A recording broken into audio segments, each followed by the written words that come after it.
Hey guys, RJ here, and dear Lord, was episode 6 everything I hoped it would be. It was a perfect setup episode for the end of this series, which I think is going to go down as one of the better series in HBO history. This is a terrific show. If you are not watching it yet, I thoroughly recommend.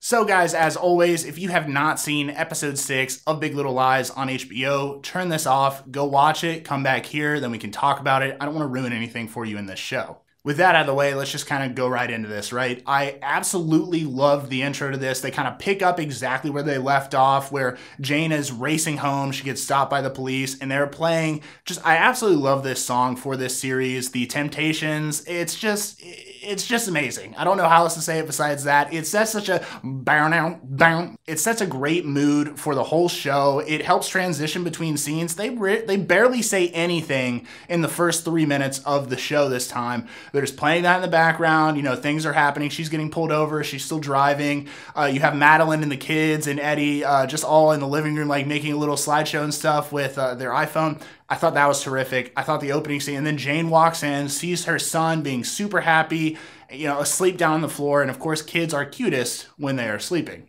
Honestly, this episode had a lot more laughter in it than what I was initially expecting. I kind of thought this would be like the serious episode where everything would kind of hit the fan, and then next episode we get like more explainer stuff going on. But that's not what happened. We get a lot of good setup, a lot of funny things in this episode, a few confessions, I think, from a few characters, even if it's just to themselves. But there was a lot of setup. So the Jane Chapman thing, she explains to Madeline, that was not the guy that I went and saw. She ends up I love that at first she lies to Madeline saying, no, I didn't take my gun. Yes, I'm sure. And then like a day later, they're at the coffee shop and she's like, well. But yeah, so she doesn't end up killing the guy. She openly states that it wasn't him. And she does try to question Madeline for more information, saying, who are the other people on your Google search? Like, tell me the other people so I can go see if they're the ones. And I do love the speech Jane ends up giving to Madeline, just when they're at the coffee shop. And they're talking about the fact that she brought a gun, she confesses all that. And then she brings up I'm not over it. And I'm really just hoping. Every day I spend hoping. I keep trying to think over the rape, think over what happened to me. And I just keep hoping that it was a bad day for that guy, that Ziggy's father really is a good guy. And then I wouldn't have to have these thoughts in the back of my mind. And that hit me really hard. That was super emotional compared to what I thought that scene was going to be, because a lot of their coffee stuff is usually a little bit lighter. But dear Lord, man, she just powered that on there. She's just like, yep, I really wish he was a great guy or a nice guy and he was just having a down day. And I think Jane realizes that that's probably not going to happen, but I guess at least she still has hope. And then to continue the Jane Chapman fiasco that is this show, she ends up getting called into school, and they pretty much say there's been a petition going around from the parents saying that Ziggy should be suspended. I didn't even know this was a thing. I'm not even sure if this is a thing. I could go ask my girlfriend downstairs, but this is crazy to me. How parents can sign a petition to have a kid removed from school when no teacher or teacher's aide, they even hired someone specifically, has seen this child do anything nefarious. So then Jane Chapman storms out of the room, ready to have another PTSD flashback. She goes up and confronts Renata and Gordon, pretty much ends up stabbing Renata in the eye. I don't know if it was on purpose. I mean, it looks like they're about to have a slap fight, and dude, Jane running down that cement hallway. If I was Gordon and Renata, I'd have boop, boop, boop, boop, boop, right the other way. I don't want to deal with that at all. But of course, they just walk in acting like they're hard asses. Renata gets her face slapped pretty much. And yeah, Jane Chapman wins that round. And it eventually leads to them kind of apologizing to one another, but not really. It's very confusing to me because Jane goes over, tries to make peace with Renata, saying I've tried to do everything in my human ability to make sure that my son is not the one hurting your daughter. I don't know what else you want me to do. And Renata gives this nice moving speech back saying I can't help my daughter and she's being hurt. How do you think that makes me feel? And I think both of these characters see the other side of the story here, but I think they're just overlooking the fact that they need to catch the real kid doing it. I'm confused how a school does not put a separate resource in this room watching these kids or wherever they're getting hurt. It just blows my mind because this all could have been resolved with, proper observation, I think. whatever. It's really complicated, and I'm glad that they went and apologized to each other, but then it seems like the next day, Renata still like got her wheels turning, like I'm trying to set up play dates with my kid and trying to test out which one of these kids in the class is actually it. I just don't think it's done for Renata, and she definitely pisses me off on so many different levels, but we won't get into that here. So let's move into what I would consider some of the darker parts of this episode. It's, of course, the Celeste-Perry relationship. In general, their relationship's garbage. I don't know how else you say it besides that. He is a super abusive husband. He manipulates her in every single way possible, and sure, at times she does maybe egg him on a little bit more, but I really think that's ultimately his fault because he's still pushing her to do all these things. She wants not to lash out. He wants her to lash out so that he feels justified in hurting her. It's ridiculous. She talks to her psychiatrist. The psychiatrist is recommending that she gets like a safe house ready, that she's ready to leave him at any moment, and she needs to start talking to friends so that she has, corroborators that people know that she was being injured because, Celeste's a lawyer. You would think that she's kind of already thought through some of these steps, or maybe she just still hasn't 100% came to terms that she might actually leave Perry through all of this. And as ridiculous as that sounds to us, it is obviously a lot different for the relationship that you're in, but this relationship is toxic. I don't think anyone's going to argue that. And so with the safe house stuff, Celeste does end up going to see an apartment. And I just want to say, I don't know if this was a purposeful thing by the director, but I love that when Celeste is viewing this apartment, the sun is shining in all these super open windows as if to say, like, Celeste, your sunlight, it's right here. Your saving grace, your saving light, it's right here. Just take it. And we see her at the end of this episode, bowing down in that bedroom, like, please, God, like, just let me, like, make the right choice. I mean, that's what I would assume from what she's been acting like this whole episode. But dear Lord, man, she needs to get out of that house. She needs to take her kids as far away as possible. And then she probably needs to get them psych tested because, as I've stated in past videos, those kids are 100% the bully. The one calls the other an idiot this episode in a really mean fashion, and they talk about his teeth after cutting off the Jane Annabella scene. They keep cutting to all these scenes, tying the Perry, Celeste, and twins to a lot of wrongdoing going on in the show. I'm really excited to see this finally fizzle outwardly into the audience mainstream here in the next episode. It's going to be amazing, or they're just going to move past it, which I really hope they do not do. So then this brings us to what I would consider by far the main character of this episode. It is none other than Madeline Martha McKenzie. And I think she's finally starting to come down off of her pedestal. Maybe she was already off it and she just didn't show it, but I think she's kind of starting to show it now.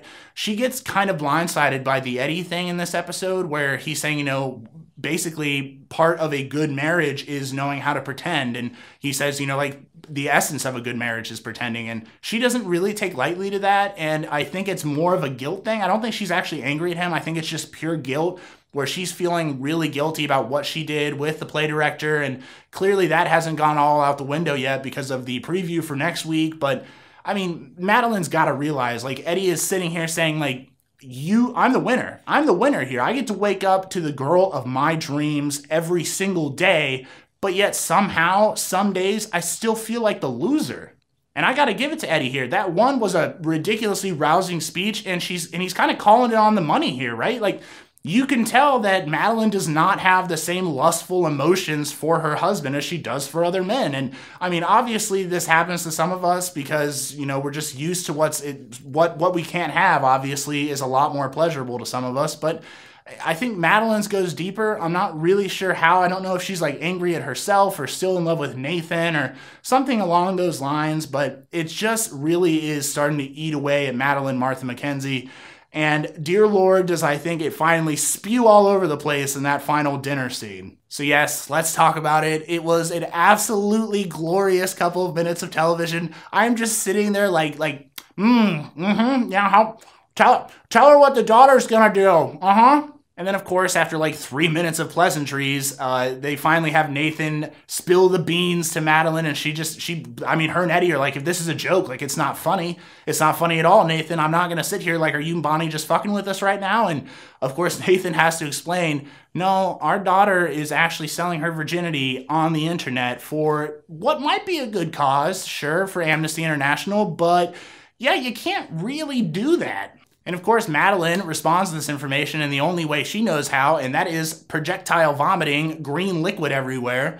I thought I was losing it. I was absolutely, because I was like, okay, once, like pretty funny. Twice, I'm chuckling really hard, and then 3 times, and then when Bonnie says, "Aw, damn it," and it gets on her, lost it. Absolutely lost it. But this funny scene does have a point to it. It ends up being that Madeline gets up, goes and finds her daughter, sees Abigail outside, goes and talks to her, eventually actually ends up coming out to her saying like, "I cheated on my husband. I cheated on Eddie. I regret it every day of my life. Your virginity is, like special. You shouldn't treat it like this." And she has pretty much every good point a normal parent would make. And I also did not understand where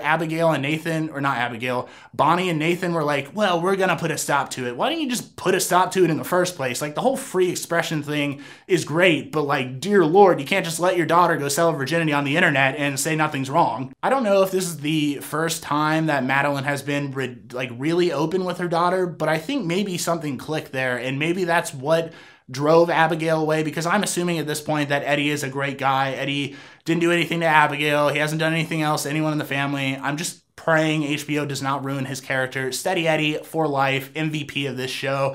Don't know how he does it. Go Eddie. So now is the time. I make my predictions for week 7, the final episode of Big Little Lies. I'm extremely sad this is ending, to be honest with you.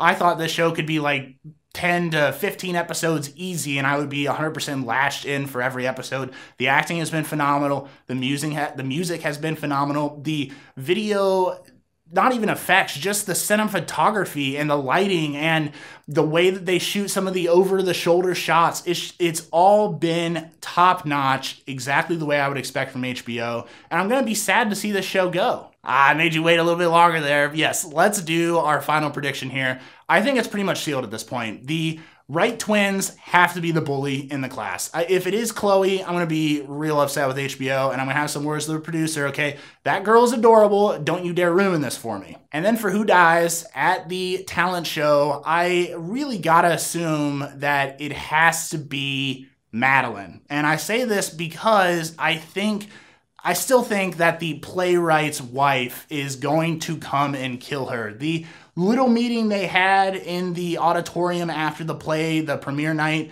thought that was super weird. And the way she asks Madeline, like, "Tell me the fucking truth. Like, were you the one?" Nobody just comes over and randomly says, "Hey, did you have an affair with my husband last week?"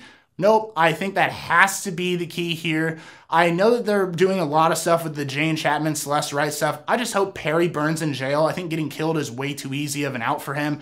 That dude's got to be in jail. He's got to get a taste of his own medicine. People beating the shit out of him. I don't think that Celeste ends up killing Perry. I think that would be the best. I think that would be the best ending for this. Everyone goes home happy, right? Madeline gets to work on her marriage with Eddie. Celeste gets to get away from Perry and hopefully save her kids from becoming just like him.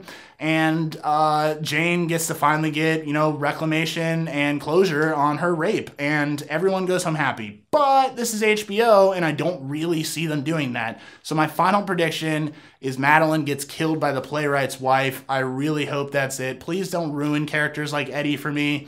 I don't want to see him go. I don't want to see him become a bad guy. But I know that HBO's got to throw in some kind of twist here. If it's not going to be the Perry getting killed by Jane Chapman, or maybe Celeste shooting Perry or something like that. And we've seen Celeste and Jane alive at the end from some of the previews of the final episode, at least as far as we can tell. Obviously, we don't know what part of the party that they're at time-wise, but I gotta say, I'm gonna stick to it. The Madeline dying due to the wife, that's my end story. So anyways, guys, let me know down in the comments below. Am I crazy with my theories? Are the Wright twins not the bully? Is Madeline not gonna be the one that dies?